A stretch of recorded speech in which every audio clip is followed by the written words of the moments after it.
अब हमारा next topic है पैरामीशियम। हम पढ़ेंगे आज पैरामीशियम के सारे इंपॉर्टेंट क्वेश्चन और प्रोटोजोआ से जितने रोग होते हैं अब हम उनको देखेंगे। ठीक है, पहला क्वेश्चन है the micronucleus of paramecium is. Paramecium का सूक्ष्म केंद्रक होता है डिप्लॉइड, पॉलीप्लॉइड, नॉन रिप्रोडक्टिव या the main source of RNA. जो पैरामीशियम का माइक्रोन्यूक्लियस होता है वो क्या शो करता है, कैसा होता है? तो इसका सही जवाब हो जाएगा ऑप्शन ए डिप्लॉइड। पैरामीशियम का जो माइक्रोन्यूक्लियस होता है वो कैसा होता है, डिप्लॉइड होता है यानी द्विगुणित होता है। ऑप्शन ए इसका सही जवाब हो जाएगा। प्रत्येक पैरामीशियम में एक डिप्लॉइड जिसे आप 2n कहते हैं माइक्रोन्यूक्लियस देखने को मिलता है। अगर पूछा जाए ये क्या करता है तो ये अर्धसूत्रीय विभाजन से गुजरता है जिसमें 4 अगुणित यानी n फेज में यानी हैप्लॉइड सूक्ष्म केंद्रक बनते हैं जिसके परिणाम स्वरूप केंद्रक विघटित हो जाते हैं। ओके, ऑप्शन ए इसका सही जवाब हो जाएगा कि प्रत्येक पैरामीशियम में कितने न्यूक्लियस होते हैं, 2 न्यूक्लियस। यहाँ पे दिया हुआ है, आप देख लीजिए, यहाँ पे देखिए 2 माइक्रोन्यूक्लियस देखने को मिलते हैं। अगला क्वेश्चन, निम्नलिखित में से पैरामीशियम की किस प्रजाति में जूकुलेरा शैवाल सहजीवी हैं? व्हिच स्पीसीज ऑफ पैरामीशियम है symbiotic algae जूकुलेरा? जूक्लोरेला, caudatum, Aurelia, multi माइक्रोन्यूक्लिएटम या फिर बर्सिया। किसमें जो है जूक्लोरेला जो है वो सिम्बायोटिक रिलेशन शो करता है? तो इसका सही जवाब हो जाएगा ऑप्शन डी बर्सेरिया। बर्सेरिया एक ऐसा पैरामीशियम है, पैरामीशियम बर्सेरिया एक ऐसी स्पीसीज़ है जिसके साथ जूकुलेरा एल्गी जो है ये सहजीवी संबंध करता है और इसकी वजह से ये जो होता है एल्गी ये आपको हरे रंग का दिखाई देता है। कैसा होता है, हरे रंग का। क्या होता है इसमें जो पैरामीशियम होता है ये एल्गी को रहने के लिए आश्रय देता है और जो आपका एल्गी होता है ये इसको भोजन प्रदान करता है। किसको? पैरामीशियम को। ठीक है, ऑप्शन डी इसका सही और सटीक जवाब हो जाएगा। अगला क्वेश्चन, पैरामीशियम की पश्च संकुचनशील रिक्तिका स्पंद करती है the posterior contractile vacuole of paramecium pulsated. यानी कि जो पैरामीशियम की कॉन्ट्रैक्टाइल पोस्टीरियर कॉन्ट्रैक्टाइल वैक्यूल है, पोस्टीरियर कॉन्ट्रैक्टाइल वैक्यूल यानी कि अगर ये पैरामीशियम की बॉडी है तो यहाँ पे जो पाई जाती है उसके बारे में पूछा जा रहा है। ये कैसे स्पंदन करती है, कैसे पल्सेट करती है? क्या ये स्लोअर देन एंटीरियर वैक्यूल, क्या ये एंटीरियर वैक्यूल से तेज स्लो होता है या फिर at the same rate at the anterior vacuole, उसी दर पर जिस पर पोस्टीरियर करता है उसी पे एंटीरियर भी करता है? पोस्टीरियर देन एंटीरियर वैक्यूल यानी कि जो फास्ट होता है एंटीरियर वैक्यूल से, या फिर only when the anterior vacuole stop pulsing, केवल तब जब एंटीरियर वैक्यूल जो है वो स्पंद करना बंद कर दे। पोस्टीरियर वैक्यूल कैसे कार्य करता है? तो इसका सही जवाब हो जाएगा option C faster than anterior vacuole. अग्र रिक्तिका से द्रुत दर होता है यानी कि अग्र रिक्तिका जो पोस्टीरियर एंटीरियर वैक्यूल होता है यहाँ पे जो पाया जाता है इससे जो है ये पोस्टीरियर वाला फास्ट काम करता है। कौन सा फास्ट काम करता है? तो पोस्टीरियर वाला जो है वो फास्ट काम करने को मिलता है। ठीक है, ये तेज स्पंदन करता है। पैरामीशियम में जो कॉन्ट्रैक्टाइल वैक्यूल होता है अगर पूछा जाए ये करता क्या है तो ये सारे वेस्ट मटेरियल को हटाता है, अतिरिक्त पानी को हटाने में मदद करता है। ठीक है, और प्रत्येक पैरामीशियम में कितने कंट्रैक्टाइल वैक्यूल पाए जाते हैं? तो 2 कंट्रैक्टाइल वैक्यूल प्रत्येक पैरामीशियम में देखने को मिलते हैं। इसमें जो पोस्टीरियर वाला होता है वो एंटीरियर से फास्ट काम करता है। अगला, इन पैरामीशियम में क्या होता है? तो पोस्टीरियर जो है वो एंटीरियर से तेज कार्य करता है, अभी हम लोगों ने देखा, तो ऑप्शन सी इसका सही जवाब हो जाएगा। अगला क्वेश्चन, यह आपका असर्सन और रीजन बेस है। असर्सन दिया हुआ, अभिकथन दिया है पैरामीशियम की पश्च संकुचनशील रिक्तिका आगे वाली से तेज स्पंदन करती है, यानी जो पोस्टीरियर है वो एंटीरियर से तेज जो है स्पंदन करती है। बिल्कुल सही बात है। दूसरा दिया है जल की अधिक मात्रा अग्रभाग में कोशिका ग्रहणी के द्वारा होता है, यानी large amount of water is being delivered into anterior region by cytopharynx. क्या ये सही है? तो नहीं, ये गलत हो जाएगा आपका, यानी कि आपका ए सही है और आर जो है वो गलत है। ठीक है, जल की अधिक मात्रा अग्रभाग के कोशिका ग्रहणी के माध्यम से नहीं जाती है, कोशिका ग्रसनी यानी कि साइटोफेरेंक्स के माध्यम से नहीं जाती है। तो आर गलत हो जाएगा, ए सही है। किस ऑप्शन में दिया हुआ है ए सही आर गलत? Option C. तो ऑप्शन सी इसका सही जवाब हो जाएगा। अगला क्वेश्चन है which of the following is not a flagellated protozoa. निम्नलिखित में से कौन सा फ्लैजेलेटेड प्रोटोजोआ नहीं है? फ्लैजेलेटेड प्रोटोजोआ कौन सा नहीं है? पैरामीशियम, यूग्लिना, ट्रिपनोसोमा या फिर लिस्टमैनिया?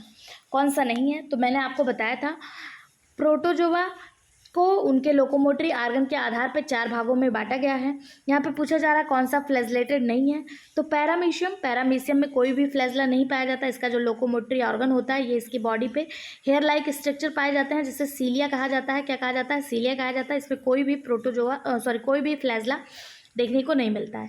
यूग्लिना, ट्रिप्नोसोमा और लिस्मेनिया में देखने को मिलता है। ठीक है, अगला क्वेश्चन, पैरामीशियम किस गण में आता है, यानी कि पैरामीशियम किस ऑर्डर से बिलोंग करता है? तो पैरामीशियम जो है, अगर इसके फाइलम की बात करें तो फाइलम इसका प्रोटोजोआ है, सब फाइलम सीलियोफोरा है, क्लास सीलिएटा है, सब क्लास होलोट्राइका है, और ऑर्डर की अगर बात करें तो ऑर्डर को हाइमेनोस्टोमैटिडा या फिर इसी को पैनिकुलिडा कहा जाता है। क्या है इसका ऑर्डर? हाइमेनोस्टोमैटिडा, या फिर इसी को और किस नाम से जानते हैं? इसी को पैनिकुलिडा कहते हैं, पैनिकुलिडा कहते हैं। ठीक है, और इसका जीनस पैरामीशियम है ही, तो ऑप्शन सी इसका सही जवाब हो जाएगा। अगला क्वेश्चन, एंडोमिक्सिस जनन की एक प्रक्रिया है जो पाई जाती है। एंडोमिक्सिस किस में देखने को मिलता है? ओवार्टिसेला, पैरामीशियम, ओपेलिन या फिर यूग्लिना? सही जवाब ऑप्शन बी, एंडोमिक्सिस किस में देखने को मिलता है? तो पैरामीशियम में देखने को मिलता है। ये है क्या? तो ये रिप्रोडक्शन का एक प्रकार है। इस प्रक्रिया में होता क्या है? तो इस प्रक्रिया में एक नया सूक्ष्म केंद्रीय उपकरण बिना समान यानी कि सिंक आयरन गठन के उत्पन्न होता है। इस प्रक्रिया में जो सूक्ष्म केंद्रक होता है वो डिजनरेट हो जाता है और उसके बाद फिर डिसअपियर हो जाता है। जबकि अगर समसूत्री विभाजन की बात करें, समसूत्री विभाजन द्वारा 2 बार विभाजित होकर 8 संतत यानी डॉटर केंद्रक बनाते हैं, जिसमें 6 जो हैं वो डिसअपियर हो जाते हैं और 2 बचते हैं। ठीक, एक माइक्रो एक मैक्रो। इसका सही जवाब ऑप्शन बी हो जाएगा। अगला क्वेश्चन, एंडोमिक्सिस पैरामीशियम में एक परिघटना है जो संबंधित है। किससे संबंधित है एंडोमिक्सिस? तो अभी हम लोगों ने देखा था एंडोमिक्सिस जो संबंधित है वो रिप्रोडक्शन से संबंधित है। ऑप्शन बी इसका सही जवाब हो जाएगा। अगला, साइटोपाइजी एक अपर्चर है जो पैरामीशियम के शरीर पर पाया जाता है और निम्न में से प्रयोग में लाया जाता है: feeding, locomotion, egestion of undigested food या फिर रेस्पिरेशन। साइटोपाइजी के द्वारा क्या किया जाता है? तो साइटोपाजी जो होता है ये अपचित भोजन को यानी अनडाइजेस्ट फूड को बाहर निकालने का काम यानी उत्सर्जित करने का कार्य करते हैं। ऑप्शन सी इसका सही जवाब हो जाएगा। साइटोपाजी जो है, जैसे हमारी बॉडी में एनस रेक्टम होता है उसी तरह से पैरामीशियम की बॉडी में साइटोपाजी पाया जाता है और ये क्या करता है? अनडाइजेस्ट फूड को उत्सर्जन करने का काम करता है। और ये होता क्या है? तो ये साइटोस्टोम के ठीक पीछे वेंट्रल सतह पर स्थित होता है। ठीक है, और इसे साइटोप्रॉक्ट के नाम से भी जाना जाता है। अगर साइटोपाइजी की जगह एक और नाम दे दे साइटोप्रॉक्ट, तो इसी को कहा जाता है साइटोप्रॉक्ट। ऑप्शन सी इसका सही जवाब हो जाएगा। अगला क्वेश्चन, साइटोपाइजी इज फाउंड इन, साइटोपाइजी किसमें पाया जाता है? पैरामीशियम, एंट अमीबा, अमीबा या फिर ट्रिपैनोसोमा? तो अभी हम लोगों ने देखा साइटोपाइजी किसमें पाया जाता है? पैरामीशियम में देखने को मिलता है। ओके,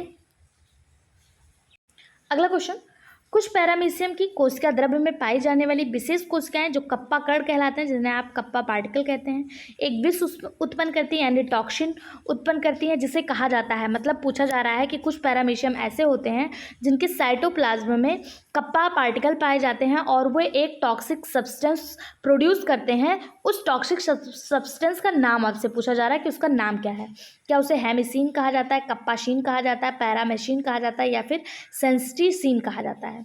तो इसका सही जवाब हो जाएगा जो आपका कप्पा पार्टिकल है, कप्पा कण है, ये क्या उत्पन्न करता है? ये उत्पन्न करता है पैरामेशीन। क्या उत्पन्न करता है? पैरामेशीन जैसे टॉक्सिक प्रोडक्ट उत्पन्न करता है। इसी को क्लियर स्ट्रेनर कहा जाता है। क्या कहा जाता है? क्लियर स्ट्रेनर कहा जाता है। ऑप्शन सी इसका सही जवाब हो जाएगा। अगर पूछा जाए इसकी खोज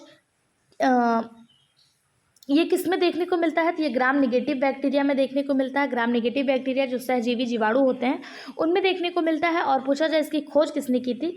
तो इसकी खोज जो किए थे वो सोनेबॉर्न नामक साइंटिस्ट ने किया था।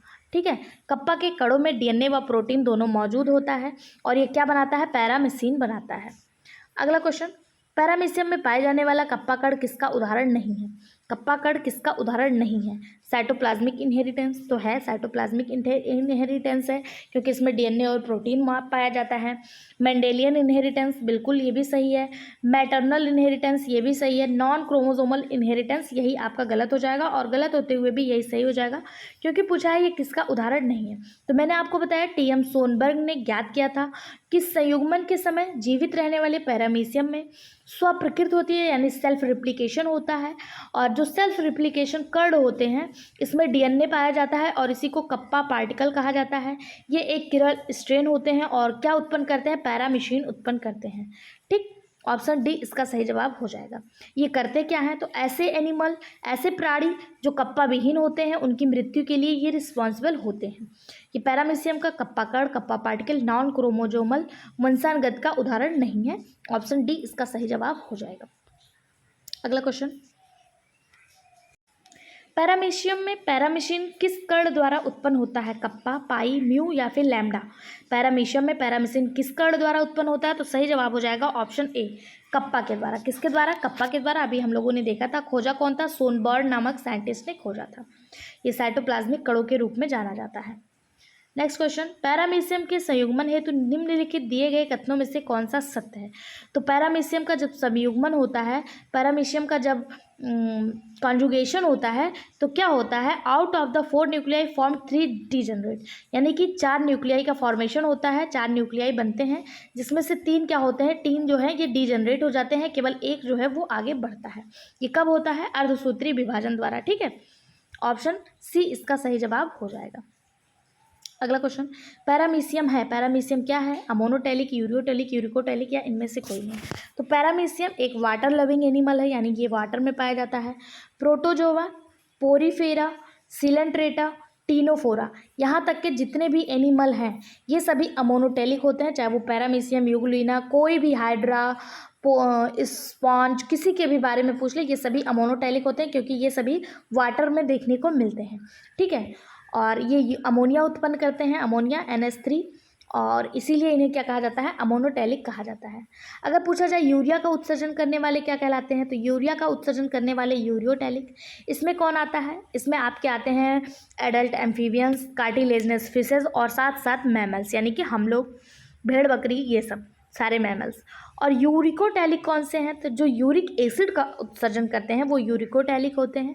यूरिकोटैलिक में बर्ड आप सभी जानते हैं, लेकिन सांप और छिपकली भी यूरिकोटैलिक के अंतर्गत आता है। ठीक है, यहाँ पे जो सही जवाब हो जाएगा वो ऑप्शन ए हो जाएगा। अगला क्वेश्चन, पैरामीशियम के संयुग्मन के दौरान किसका आदान प्रदान होता है, यानी पैरामीशियम का जब कॉन्जुगेशन होता है तो क्या चेंज होता है, micronucleus, mega nuclei, both of these या फिर नन ऑफ दीज। पैरामीशियम में 2 न्यूक्लियस पाया जाता है, एक माइक्रो एक मैक्रो। तो मेगा को ही मैक्रो MACRO कहिए या फिर मेगा कह लीजिए, लेकिन जो चेंज होता है वो माइक्रो न्यूक्लियस होता है। किसका होता है, माइक्रो न्यूक्लियस का आदान प्रदान होता है, माइक्रो न्यूक्लियस जो होता है वो चेंज होता है। हालांकि इसे बारंबार लैंगिक जनन के रूप में भी निर्देशित किया जाता है, जो जीवों का एक साथ जुड़ने का उद्देश्य लघु केंद्रितता का आदान प्रदान होता है। ठीक है, ऑप्शन ए इसका सही जवाब हो जाएगा। अगला, पैरामीशियम में साइकोलोसिस की परिघटना का संबंध इससे होता है, एक्सक्रेशन, लोकोमोशन, डाइजेशन या रिप्रोडक्शन। पैरामीशियम फेनोमेनन में साइक्लोसिस जो होता है वो किससे संबंधित होता है, तो पैरामीशियम में जो साइक्लोसिस होता है वो डाइजेशन के लिए जिम्मेदार होता है। किसके लिए, डाइजेशन के लिए। पैरामीशियम जो होता है ये होलोजोइक टाइप का होता है। होलो मतलब होता है एनिमल, और जो एक मतलब होता है एनिमल लाइक जो होते हैं ये होते हैं, यानी कि इसे आप पूर्णभोजी, समभोजी भी कह सकते हैं। पैरामीशियम जो होते हैं अमीबा की ही तरह होलोजोइक न्यूट्रिशन शो करते हैं, और इनके जो न्यूट्रिशन से लेके मतलब इनका जो डाइजेशन प्रोसेस होता है इसी को साइक्लोसिस कहा जाता है। क्या कहा जाता है, साइक्लोसिस कहा जाता है। क्यों कहा जाता है, क्योंकि भोजन अंतर्ग्रहण उपकरण द्वारा या जीवाणु सूक्ष्म कार्बनिक कणों आदि का अंतर्ग्रहण करके खाद्य धमनियों में इसे पचाते हैं, यानी कि जो फूड वैक्यूल्स होता है उसमें पाचन होता है, और उसमें क्या होता है, एक समय अंतराल पे क्लॉकवाइज घड़ी की दिशा में इनका जो भोजन है वो ऐसे ऐसे घूमता रहता है और धीरे धीरे डाइजेस्ट हो जाता है, इसीलिए इसे साइक्लोसिस कहा जाता है। ठीक, ऑप्शन सी इसका सही जवाब हो जाएगा। अगला, ट्रैकोसिस्ट का कार्य क्या है, function of trichocyst, offence and defence, help in reproduction, to resistance condition या फिर ऑल ऑफ एबव। तो ट्राइकोसिस्ट जो होता है ये क्या करता है, ट्राइकोसिस्ट जो होता है ये ऑफेंस और डिफेंस का कार्य करता है। क्या करता है, ऑफेंस और डिफेंस। ऑप्शन ए इसका सही जवाब हो जाएगा। या किस में पाया जाता है, ये पैरामीशियम के एक्टोप्लाज्म पर पाया जाता है, यानी ऊपरी सतह पर देखने को मिलता है। और इसे सर्वप्रथम एडलिन ने पैरामीशियम में देखा था। किस साइंटिस्ट ने देखा था, एडलिन नामक साइंटिस्ट ने इसे सबसे पहले देखा था। लेकिन इन्होंने इसका कार्य नहीं बता पाया, इनके मतलब इन्होंने ये स्पष्ट नहीं किया कि ये क्या कार्य करता है। उसके बाद बहुत सारे साइंटिस्ट ने इस पर रिसर्च किया और उन्होंने बताया कि जो ट्राइकोसिस्ट होता है ये ऑफेंस और डिफेंस का कार्य करता है। इसके अतिरिक्त यह बचाव एवं शिकार पकड़ने में भी सहायता करता है। ठीक है, अगला क्वेश्चन, सिल्वर लाइन तंत्र, सिल्वर लाइन सिस्टम किससे संबंधित है, प्लाज्मोडियम, एंटमीबा, पैरामीशियम या साइकॉन। सिल्वर लाइन सिस्टम किससे संबंधित है, तो सही जवाब हो जाएगा ऑप्शन सी, पैरामीशियम से संबंधित है। किससे संबंधित है, पैरामीशियम से संबंधित है। 100 क्वेश्चन के बाद हम लोग कल के वीडियो के कमेंट ले लेंगे। ठीक है, अगला question, mode of food intake in paramecium is. Paramecium में आहार लेने की प्रणाली यानी कि चलन है होलोजोइक, होलोफाइटिक, होलोफिटिक भी से कहते हैं, प्रोटोजोइक या फिर एंडोजोइक। इसका सही जवाब अभी हम लोगों ने देखा था, अमीबा और पैरामीशियम में जो फूड होता है, आहार लेने की जो प्रणाली होती है यानी प्रोसेस होता है वो कैसा होता है, होलोजोइक टाइप का होता है। जबकि सेप्रोजोइक के अंतर्गत जीवाणु और कवक आते हैं। ये पौधे और जंतुओं के मृतक शरीर एवं उनके मलमूत्रों का विच्छेदन करके उन्हें यौगिक तत्वों में बदल देते हैं, यानी कि ये उस पर रहते हैं। ठीक है, सेप्रोजोइक। होलोजोइक जो एनिमल लाइक बिहेव करें, होलोफिटिक जो प्लांट लाइक बिहेव करें, सेप्रोजोइक जो डेड एंड डिकेइंग मटेरियल पे अपना फीड लें। ठीक है, इसका सही जवाब ऑप्शन ए हो जाएगा। आगे बढ़ने से पहले हम कल के वीडियो के कमेंट ले लेते हैं। आपका कमेंट हमारे लिए बहुत ज़्यादा महत्वपूर्ण है। जिन लोगों ने कल कमेंट नहीं किया था उनसे उम्मीद करते हैं वो आज के वीडियो पे अपनी कमेंट, अपनी राय जरूर रखेंगे। अगर उनका कमेंट हमें प्राप्त होता है तो नेक्स्ट वीडियो में उनके कमेंट को भी जरूर शो किया जाएगा। अभी और भी क्वेश्चन बचे हुए हैं, आपको जाना नहीं है, बस हम एक बार कमेंट देख लेते हैं। ये कुछ कमेंट आए हुए हैं हमारे पास। पहला कमेंट आया हुआ है मनु अंसारी जी का, ये हमारे साथ बहुत टाइम से जुड़े हुए हैं। दोबारा हमसे रिकनेक्ट होने के लिए थैंक यू सो मच। उसके बाद कमेंट आया हुआ है हिमानी जायसवाल का, इन्होंने लिखा आप बहुत अच्छे से समझाती हैं और आपका वीडियो भी बहुत हेल्पफुल होता है।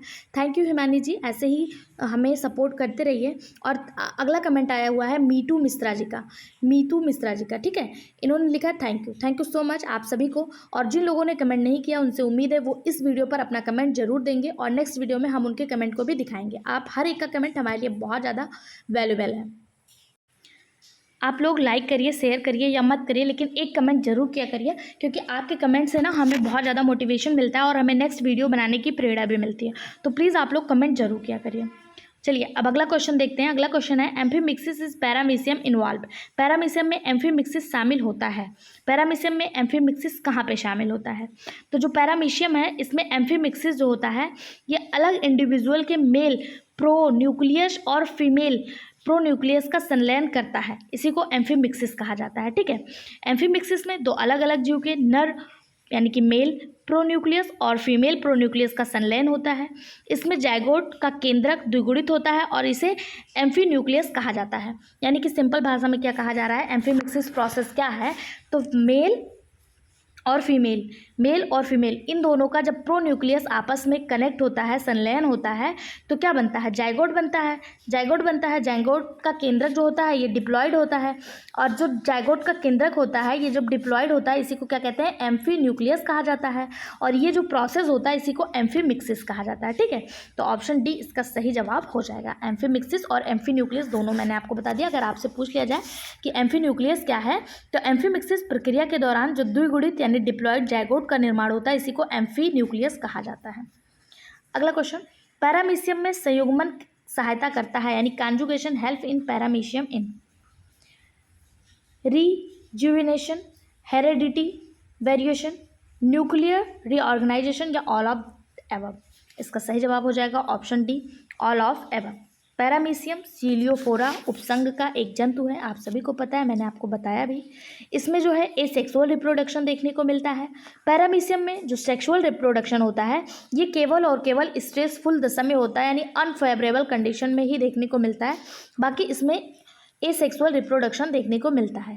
ये जो है कॉन्जुगेशन के माध्यम से रिप्रोडक्शन करता है। ये कॉन्जुगेट होते हैं, दो पैरामीशियम आपस में कॉन्जुगेट होते हैं और अपने न्यूक्लियस आपस में एक्सचेंज कर लेते हैं। जब ये कॉन्जुगेट होते हैं तो ये कॉन्जुगेशन ब्रिज का निर्माण करते हैं। किसका? कॉन्जुगेशन ब्रिज का भी निर्माण करते हैं। ठीक है, तो इसमें जो होता है पुनर्विवरण में, यानी इसमें उच्च लक्षण उत्पन्न होते हैं। और उसके बाद जो आपका हेरिडिटी वेरिएशन है, इसमें अलग अलग पैरामीशियम में डीएनए मिलने से नए लक्षणों का विकास होता है। इसी को पैतृक विविधता यानी कि हेरिडिटी वेरिएशन कहते हैं। और दो कोशिकाओं के लघु केंद्रकों के मिलने से केंद्रीय संगठन का पुनर्गठन होता है, यानी कि 3 के तीनों इसमें सही जवाब हो जाएंगे। अगला क्वेश्चन, 1 मिनट। विषम रूपी नाभिक पाए जाते हैं। हेट्रोमॉर्फिक न्यूक्लियाई अकर इन। विषम रूपी नाभिक कहाँ पाए जाते हैं? तो ये जो हैं क्या मसल सेल में पाए जाते हैं, ह्यूमन जर्म सेल में, न्यूरॉन्स में, या फिर सिलेटेड प्रोटोजोन्स में? तो हेट्रोमॉर्फिक न्यूक्लियाई जो होते हैं ये सिलिएटेड प्रोटोजोन्स में देखने को मिलते हैं। किसमें? सिलिएटेड प्रोटोजोन्स में। सिलिएटेड प्रोटोजोआ कौन सा है जिसमें सीलिया पाई जाती है? तो वो पैरामीशियम है। कौन सा है? पैरामीशियम है। इसमें 2 प्रकार के केंद्रक होते हैं, एक माइक्रो एक मैक्रो, यानी लघु केंद्रक और गुरु केंद्रक। इसलिए इन्हें जो है हेट्रोमॉर्फिक न्यूक्लियस कहा जाता है। ऑप्शन डी इसका सही जवाब हो जाएगा। अब यहाँ पे देखिए प्रोटोजोआ के सारे क्वेश्चन खत्म हो गए। हम लोगों ने यूग्लिना देख लिया, लिस्मैनिया देख लिया, प्रोटोजोआ देख लिया, सारे इंपॉर्टेंट टॉपिक जो प्रोटोजोआ से आ सकते थे सबको देख लिया। अब हम देखेंगे प्रोटोजोआ से उत्पन्न होने वाले रोग। प्रोटोजोआ से रोग उत्पन्न वे एनिमल करते हैं जिनके पास लोकोमोटरी ऑर्गन नहीं होता है। जिनके पास लोकोमोटरी ऑर्गन नहीं है उन एनिमल्स को किस में रखा गया है, किस क्लास में रखा गया, अगर आपको पता हो तो लोकोमोशन के आधार पे, मैंने आपको इसके पहले के वीडियो में बताया था कि लोकोमोशन के आधार पे प्रोटोजोआ को 4 भागों में बांटा गया है। उसमें एक फ्लैजला के आधार पे, सीलिया के आधार पे, नॉन लोकोमोटरी ऑर्गन के आधार पे। तो आपको बताना है कि वो कौन सा क्लास है जिसमें नॉन लोकोमोटरी ऑर्गन के एनिमल आते हैं। ये आपको कमेंट बॉक्स में कमेंट करके बताना है। और जो हम पढ़ेंगे वो हम पढ़ेंगे प्रोटोजोआ द्वारा उत्पन्न रोग। ये बहुत ज़्यादा इंपॉर्टेंट टॉपिक है, इसे डबल स्टार मार्क कर लीजिएगा। यहाँ से हर एग्जाम में आपको 1-2 क्वेश्चन देखने को मिलते हैं। ठीक है, पहला क्वेश्चन है, जरायुजता प्रायः मिलती है। बीबी पैरेटी जनरली अकर्स इन। जरायुजता किस में देखने को मिलती है? बीबी पैरेटी किस में देखने को मिलती है? बीबी पैरेटी बाउचेरिया, एनसाइलोस्टोमा, एंटेरोवियम या फिर ट्राइक्यूरिस किस में देखने को मिलती है? तो इसका सही जवाब हो जाएगा ऑप्शन ए, बाउचेरिया। किसमें? बाउचेरिया। बात करें बाउचेरिया की तो ये हमेशा ओबीवीवी पैरस होता है। कैसा होता है? ओबीवीवी पैरस, यानी कि ये अंडे के साथ अल्प विकसित बच्चे को जन्म देता है या असंख्य नवजात को जन्म देता है, जिसमें माइक्रोफाइलेरिया कहते हैं। इसी को क्या कहते हैं? माइक्रोफाइलेरिया कहते हैं। बाउचेरिया के बच्चों को क्या कहते हैं? माइक्रोफाइलेरिया कहते हैं। ये अति अपरिपक्व अवस्था में उत्पन्न होते हैं, यानी कि इमेच्योर्ड होते हैं, बहुत ज़्यादा इमेच्योर्ड होते हैं। इनके ऊपर एक सॉफ्ट क्यूटिकल पाया जाता है। फाइलेरिया एक दुर्बल संक्रामक उष्णकटिबंधीय विकार है जो गोल कृमि परजीवी बाउचेरिया बैनक्राफ्टी के कारण होता है। ये कौन सा रोग उत्पन्न करते हैं? फाइलेरियासिस यानी फाइलेरिया रोग उत्पन्न करते हैं। अगर आपसे पूछा जाए बाउचेरिया द्वारा कौन सा रोग होता है, तो बाउचेरिया द्वारा जो है फाइलेरिया रोग देखने को मिलता है। इसी को हाथी पाँव भी कहते हैं। अगला क्वेश्चन, मनुष्य में निद्रा रोग का कारण है। Sleeping sickness in the man is caused by. निद्रा रोग किसके द्वारा होता है? स्लीपिंग सिकनेस किसके द्वारा होता है? तो जो स्लीपिंग सिकनेस होता है, इसका जो वाहक होता है वो सीसी फ्लाई होता है। लेकिन आपसे वाहक नहीं पूछा है, आपसे वेक्टर पूछा है कि वेक्टर कौन सा होता है। तो वेक्टर होता है ट्रिपैनोसोमा। कौन सा होता है? ट्रिपैनोसोमा। ट्रिपैनोसोमा गैम्बियंस के द्वारा मनुष्य में निद्रा रोग, यानी जिसे अफ्रीकन स्लीपिंग सिकनेस के नाम से जाना जाता है, क्योंकि ये जो बीमारी है ये अफ्रीका में ज़्यादातर देखने को मिलती है। वहीं बात करें लिस्मैनिया डोडोमानी की, तो लिस्मैनिया डोडोमानी ये भी परजीवी है और मनुष्य में काला आजार रोग उत्पन्न करता है। इसका वाहक कौन है? तो इसका वाहक जो है ये फ्लैबोटोमस यानी कि सैंड फ्लाई है। फिर उसके बाद अगर हम बात करें एंटअमीबा की, तो एंटअमीबा हिस्टोलिटिका ये डिसेंट्री रोग कॉज करता है। मनुष्य के लार्ज इंटेस्टाइन के क्लोन में रहता है और पेचिस यानी डिसेंट्री करता है। और प्लाज्मोडियम के द्वारा कौन सी बीमारी होती है, अगर आपको पता है तो बताइए। प्लाज्मोडियम जो है ये कौन सा रोग उत्पन्न करता है? प्लाज्मोडियम मलेरी, प्लाज्मोडियम, ये सब मैंने आपको बताया जब मैं प्लाज्मोडियम टॉपिक पढ़ा रही थी, तो इसके बारे में मैंने विस्तृत से आपको बताया। अब ये आपका होमवर्क क्वेश्चन है, इसका जवाब आपको देना है, ठीक है। प्लाज्मोडियम मलेरी के द्वारा कौन सा होता है? टर्सियन मलेरिया किसके द्वारा होता है? सारे जवाब आपको कमेंट बॉक्स में देने हैं। अगला क्वेश्चन, निम्नलिखित में से कौन अफ्रीकन निद्रा रोग का कारक है, यानी अफ्रीकन स्लीपिंग सिकनेस के लिए कौन जिम्मेदार है?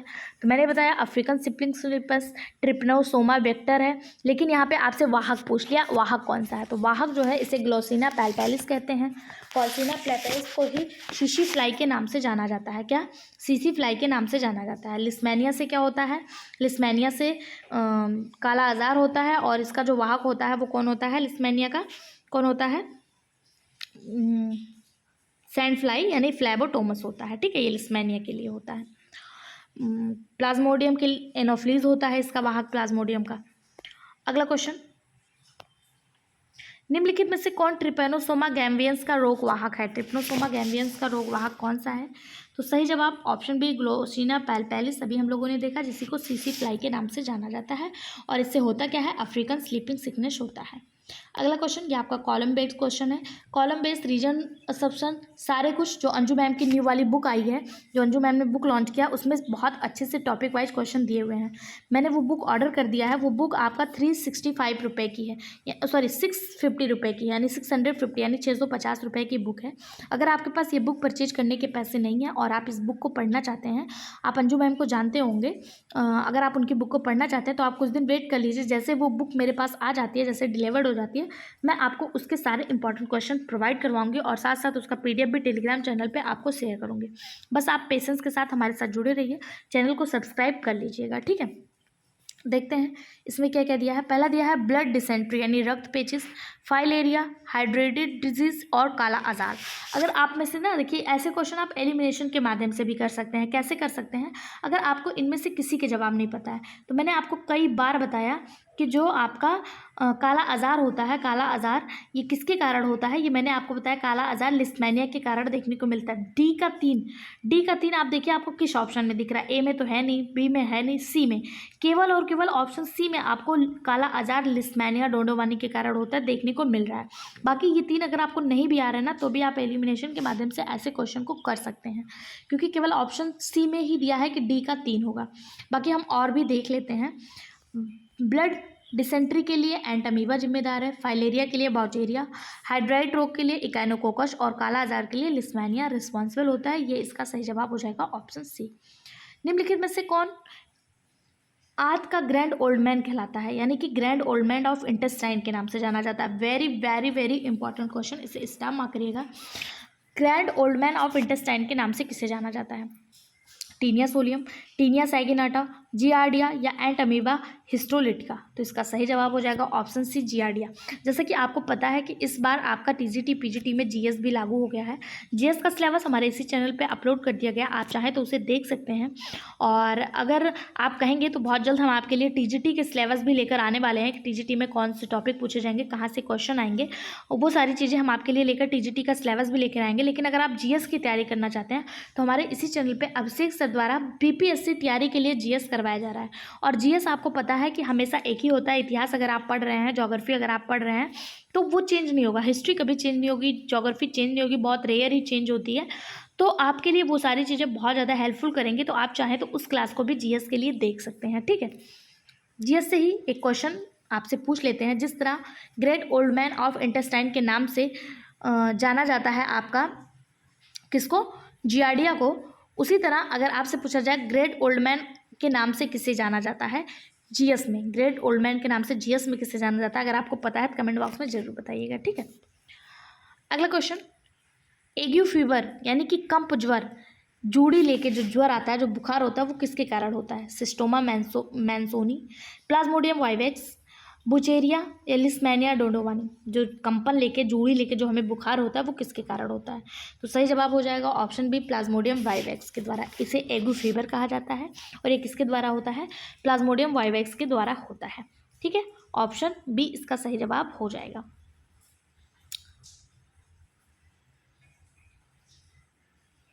अगर देखिए यहाँ पे एक आपको नया रोग मिल गया सिस्टोमा मैंसोनी, ये किसके कारण होता है? इसके कारण क्या होता है? तो इसके कारण होता है एयरजा रोग। कौन सा? आयरजा रोग, आयरजा रोग, आयरजा डिजीज इसी को कहा जाता है।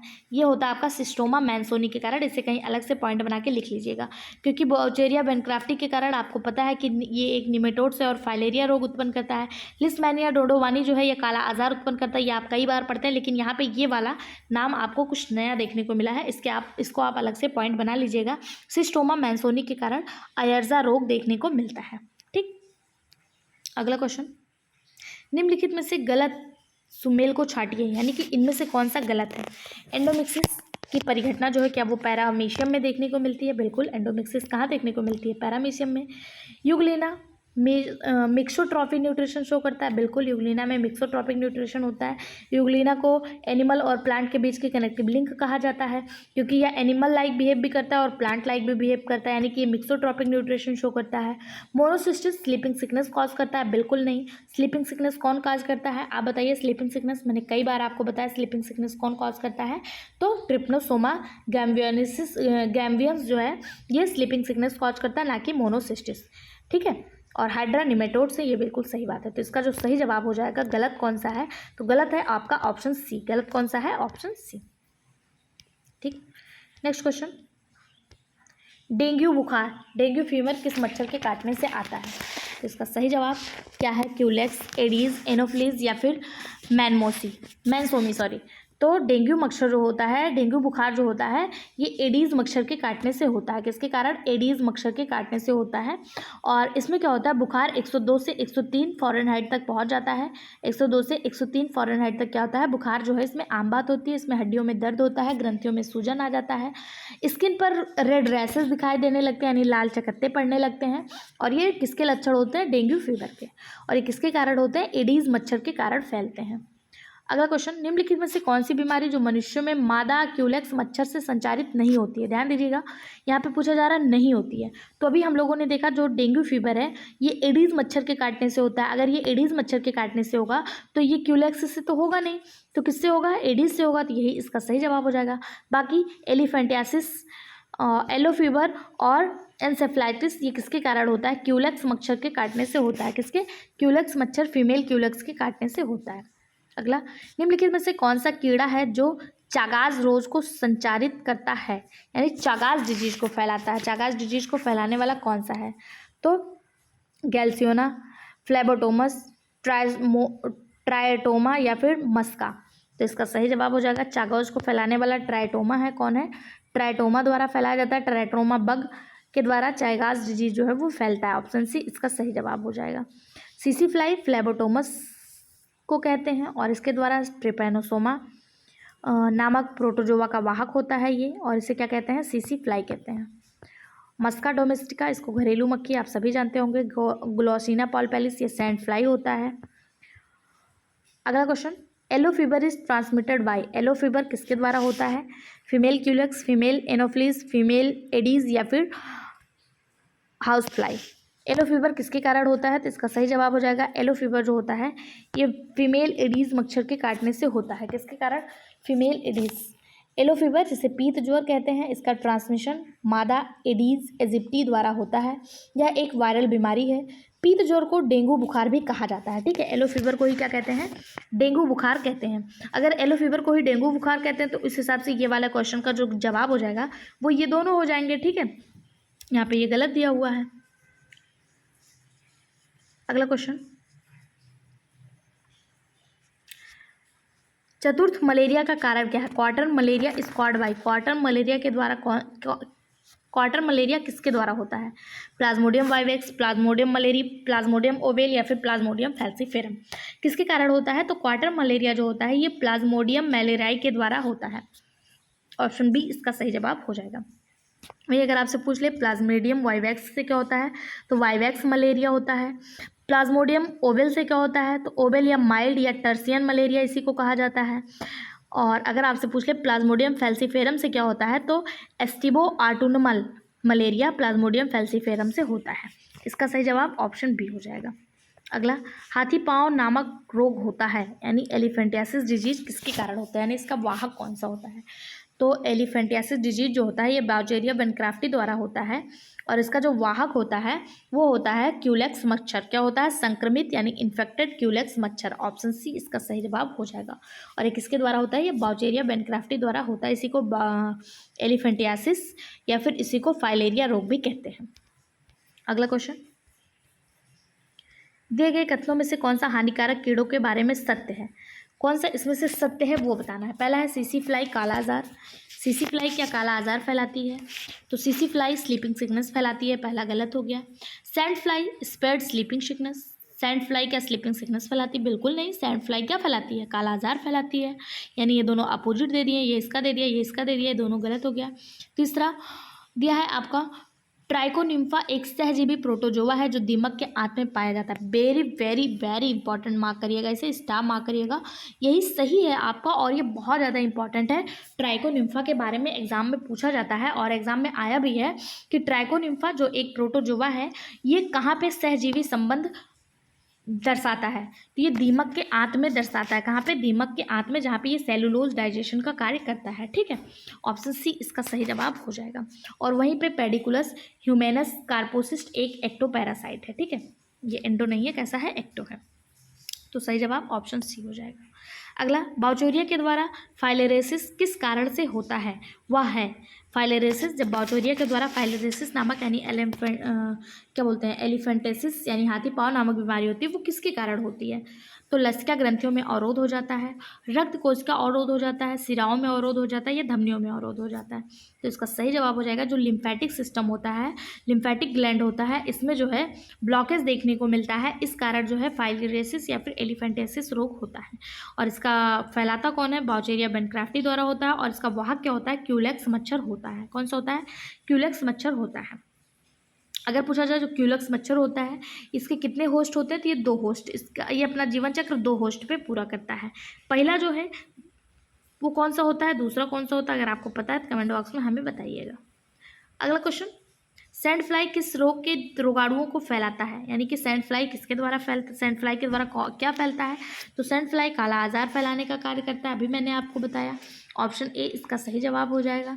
सैंड फ्लाई का साइंटिफिक नेम क्या है? कई बार बता चुकी हूँ, अगर याद हो तो कमेंट बॉक्स में टाइप करिए। कमेंट बॉक्स में टाइप करने से आपका भी एक्टिवेशन हमारे साथ बना रहता है और आप भी जो चीज़ें एक बार टाइप कर देते हैं या लिख देते हैं वो चीज़ें भूलती नहीं हैं और हमें भी लगता है कि हाँ आप हमारे पूछे गए क्वेश्चन का जवाब दे रहे हैं, यानी आप कॉन्सेंट्रेट होकर देख रहे हैं और हमारी मेहनत सार्थक हो रही है। तो हम आपके लिए अगली बार और उत्साह से और मोटिवेशन के साथ नया वीडियो लाने का प्रयास करेंगे और ज़्यादा जानकारी के साथ लाएंगे। तो प्लीज़ आप लोग भी हमें सपोर्ट करिए, सहयोग करिए कमेंट बॉक्स के माध्यम से। अगला क्वेश्चन, काला आजार का संचार करता है, काला आजार को कौन फैलाता है? ग्लोसिना, पेंडिकुलस, एडीज या फिर फ्लीबोटोमस। तो आप सभी को पता है काला आजार फैलाने का कार्य सैंड फ्लाई करता है, लेकिन यहाँ पे सैंड फ्लाई ना देके उसका साइंटिफिक नाम दे दिया है। तो सैंड फ्लाई का साइंटिफिक नाम क्या होता है? फ्लैबिटोमस होता है। क्या होता है? फ्लैबिटोमस होता है। ऑप्शन डी इसका सही जवाब हो जाएगा। इसके बारे में मैं आपको कई बार बता चुकी हूँ, इसे बालू मक्खी या सैंड फ्लाई कहते हैं। ठीक है, और ये लिस्मैनिया डोंडोवनी नामक प्रोटोजोआ के द्वारा फैलता है। अगला, काला आजार होता है तो काला आजार किसके द्वारा होता है? लिस्मैनिया डोंडोवनी। ऑप्शन ए इसका सही जवाब हो जाएगा। नेक्स्ट क्वेश्चन, ग्लेसियोना पैल्पेलिस किसका जंतु वैज्ञानिक नाम है? यानी कि यहाँ पे जूलॉजिकल नेम पूछा जा रहा है, ग्लोसिना पैल्पेलिस किसका है? तो हम सभी को पता है ग्लोसिना पैल्पेलिस सीसी फ्लाई का साइंटिफिक नेम है और ये फैलाता क्या है? तो ये आपका स्लीपिंग सिकनेस फैलाता है। क्या फैलाता है? स्लीपिंग सिकनेस फैलाता है। नेक्स्ट क्वेश्चन, देखिए यहाँ पे कुछ नाम दिए हैं और परजीवी दिए हैं और उनके रोग दिए हैं। यहाँ पे आप देख लीजिए, बहुत इंपॉर्टेंट चार्ट है ये आपके लिए। ट्रिपनोसोमा गैम्बियेसिस ये कौन सा रोग फैलाता है? ट्रिपनोसोमा गैम्बियेसिस तो ये जो है स्लीपिंग सिकनेस फैलाता है और इसका वाहक जो होता है, इसका जो वेक्टर होता है वो क्या होता है? ग्लोसिनिया होता है, ग्लोसिनिया पैल्पेलिस होता है, जिसे सीसी फ्लाई कहते हैं। और ट्रिपनोसोमा क्रूजी जो होता है ये चागास डिजीज कॉज करता है और किसिंग बग इसका वेक्टर होता है। क्या होता है? Kissing bug. और लिस्मैनिया डोडोवानी काला आजार करता है, इसे डमडम फीवर भी कहा जाता है। सैंड फ्लाई यानी फ्लेबोटोमस के द्वारा ये फैलता है। ठीक, और इसका जो है ये चार्ट आप कहीं अलग से बना के लिख लीजिए, बहुत इंपॉर्टेंट है। अगला, माइक्रोफाइलेरियाई रात में निवास करते हैं। माइक्रोफाइलेरियाई जो हैं वो नाइट के टाइम कहाँ पे रहते हैं? Peripheral vessels, deep seated blood vessels, only veins या फिर मेजेंट्रिक वेन्स। ये कहाँ पे होते हैं? तो इसका सही जवाब हो जाएगा ऑप्शन ए, पेरिफेरल बेसल्स, माइक्रोफाइलेरियाई जो हैं ये रात में परिधीय वाहिकाओं यानी पेरिफेरल बेसल्स में पाए जाते हैं। अगर पूछा जाए ये दिन में कहाँ होते हैं, तो दिन में ये डीप सीटेड ब्लड बेसल्स में देखने को मिलते हैं, और रात में कहाँ होते हैं, पेरिफेरल बेसल्स में देखने को मिलते हैं। रात के वक्त इनके जो प्रसार की संभावना है वो बहुत अत्यधिक हो जाती है। ठीक है, ऑप्शन ए इसका सही जवाब हो जाएगा, रात में यहाँ और दिन में डीप सीटेड ब्लड वेसल्स में। अगला, which of the following cause filariasis in man, निम्नलिखित में से कौन सा मनुष्य में हाथी पाँव यानी फाइलेरियासिस नामक रोग उत्पन्न करता है। तो इसका सही जवाब ऑप्शन है बाउचेरिया बेनक्राफ्टी, ये हाथी पाँव यानी फाइलेरियासिस नामक रोग उत्पन्न करता है। यह एक उष्णकटिबंधीय परजीवी है जो लिम्फ नोड और लसिका वाहिकाओं को यानी कि लिम्फ नोड और लिम्फ बेसल्स को प्रभावित करता है। इसमें होता क्या है, तो इसमें पैर में सूजन आ जाती है, जलन होने लगता है, बुखार होने लगता है, ये सारी चीज़ें इसमें देखने को मिलती है। और ये किस वाहक, इसका वाहक क्या है, इसका वेक्टर क्या है बाउचेरिया बेनक्राफ्टी का, आप बताइए इसका वेक्टर क्या है। मैं बहुत बार बता चुकी हूँ और ये आज का लास्ट क्वेश्चन है, इसका जवाब आप सभी को देना है। अगर आप लोग इसका जवाब देते हैं तो नेक्स्ट वीडियो में आपके नाम के साथ आपके कमेंट को जरूर दिखाया जाएगा। ये आज का लास्ट क्वेश्चन था। इसके बाद अगला हमारा जो टॉपिक होगा वो पोरीफेरा होगा। जिस तरह हम लोगों ने प्रोटोजोआ को एक साथ पढ़ लिया, उसी तरह थोड़ा सा बीच में नेटवर्क इशू आ गया था और वीडियो आपका 2 भागों में बट गया, थोड़ा सा ज्वाइंट नहीं हो पा रहा था, उसके लिए हम क्षमा प्रार्थी हैं। लेकिन अब हम पोरीफेरा को एक ही साथ देखेंगे। ठीक है, पोरीफेरा के जितने भी क्वेश्चन हैं उनको एक साथ देखेंगे। इसी तरह सिलेंट्रेटा यानी निडारिया के जितने क्वेश्चन होंगे एक साथ देखेंगे। तो आप हम टॉपिक वाइज जो है सारे क्वेश्चन पढ़ेंगे एक वीडियो में, चाहे वो जितना भी टाइम लग जाए। बस आप हमारे साथ जुड़े रहिए और जैसे ही अंजू मैम की बुक आ जाती है वो भी, उसका भी वीडियो हम आपको प्रोवाइड करवाने लगेंगे। ठीक है, वीडियो कैसा लगा कमेंट बॉक्स में जरूर बताएं, लास्ट क्वेश्चन का जवाब जरूर दें। Thank you.